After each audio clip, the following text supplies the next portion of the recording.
Thanks for clicking. The Bank of Canada has to be super careful on deciding when to cut interest rates. This according to Derek Holt of Scotiabank in the aftermath of the release of the Canadian Survey of Consumer Expectations and the Business Outlook Survey. You've betrayed us.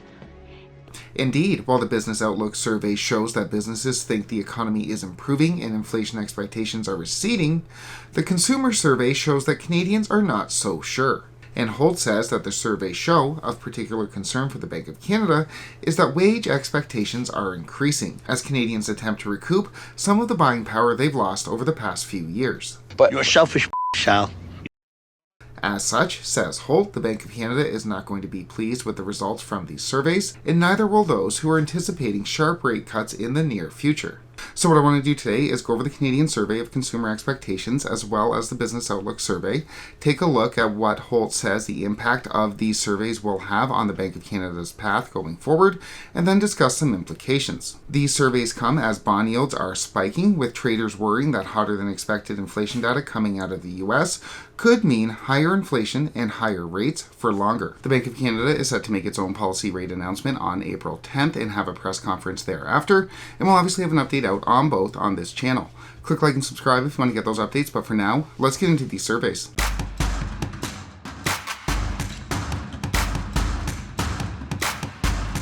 On to the Canadian Survey of Consumer Expectations, which the Bank of Canada has said time after time after time it looks to when deciding its interest rate policies. The survey found that although Canadians think inflation is in fact coming down, they still think it's much higher than that which is being reported by Stats Canada, with StatsCan reporting an inflation rate around 3.2 and Canadians thinking it's much closer to 5.25. Because you're full of Yeah, between gas, food, and shelter, the things Canadians care about, not to mention shrinkflation, it's little wonder why Canadians are in disbelief that inflation is anywhere close to 3%. And this is translating into the belief that inflation won't be coming down anytime soon either, with expectations of where inflation is going to be in 1 and 2 years' time having leveled off since the second quarter of 2023, and actually increased for those adept to predict inflation 5 years out. And on this, Scotiabank's Derek Holt says the Bank of Canada will find these numbers particularly disturbing.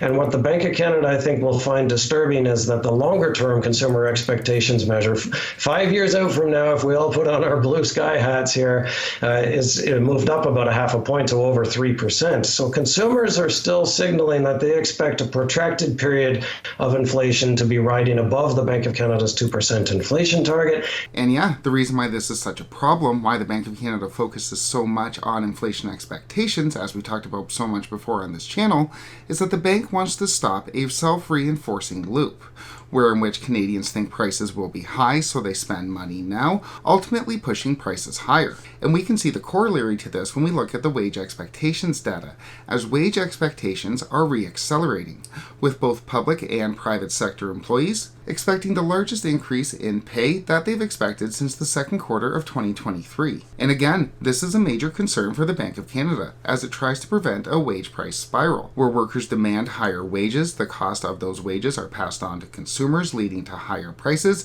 and workers demand higher wages. So, while workers may want to see wage growth, see the recuperation of that lost buying power over the past few years, the Bank of Canada really does not. You're getting one way or the other.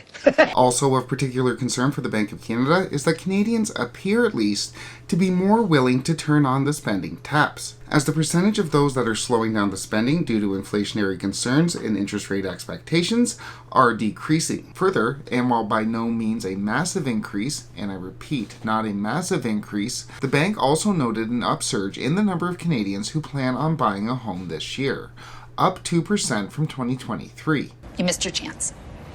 So, the number of Canadians pulling back the spending due to inflationary concerns and interest rate expectations is decreasing, and the number of Canadians looking to buy a home is increasing.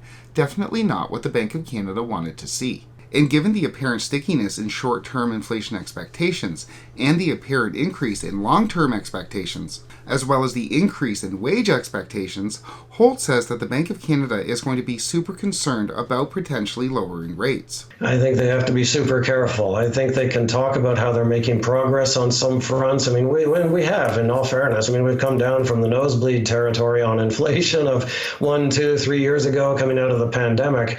But I think you'll hear Governor Macklem say that they're not done yet. Yeah, and if the business outlook survey is correct, the bank might not even have immediate reason to cut rates, with the number of businesses forecasting a recession dropping by 7% since the last time the survey was completed. Further, the survey also added some credence to the Bank of Canada's worry about a wage price spiral, with 60% of firms saying that the cost of living is influencing their wage-setting decisions.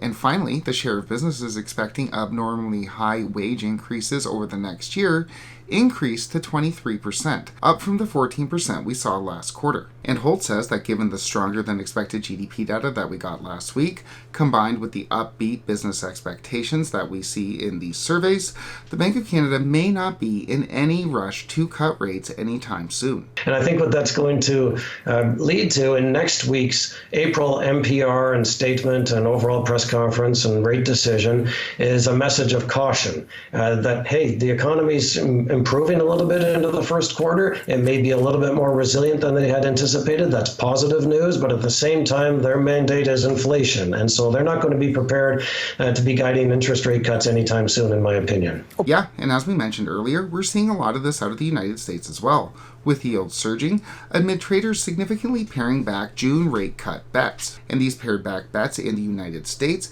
are translating to pared back bets here in Canada as well, with traders now only pricing in a 52% chance of a rate cut by June. Next week. In fact, bond yields, as of the recording of this video, are now higher than they were earlier on in the month when Canada's sub 3% inflation data sent yields plunging, pointing to what we've talked about so many times on this channel, that what happens in the United States has a much, much greater impact on our own interest rates than our own economy does. So we have these surveys showing that Canadians are becoming much more accustomed to the idea we could have higher inflation for longer and higher interest rates for longer, and businesses are seeing a dwindling chance that we could be seeing a recession come to Canada. Yet, with all of that said, I think these reports point to what we've talked about so many times on this channel, that this is a tale of two Canadas. Some consumers are turning back on the taps, planning on buying a house, expecting wage increases, while we're also seeing multiple and continual reports of financial stress growing in Canada. In fact, shortly before the release of these surveys, the Bank of Canada released an analytical note looking at the current state of financial stress in Canada, showing that the number of Canadians that are financially worse off than they were 12 months ago are sitting at an all-time high. So, on the one hand, we have some Canadians expecting wage increases, planning on buying a home, turning on the spending taps, and on the other hand, we have another part of the population showing major signs of financial stress, all amidst an inflation rate that is still not yet beat. Financial stress is growing, and inflation still isn't back down sustainably to 2%, with signs growing that it could take even longer to get there than many had anticipated, that it's not a straight shot back down to 2%, that the last leg of inflation could prove much stickier. With that said, we should get a better idea of the Bank of Canada's thinking when it makes its policy rate announcement on April 10th, alongside the release of the Monetary Policy Report and the press conference held shortly thereafter. We'll obviously have that update on this channel. Click like and subscribe if you want to get those updates, but for now, thanks so much for watching.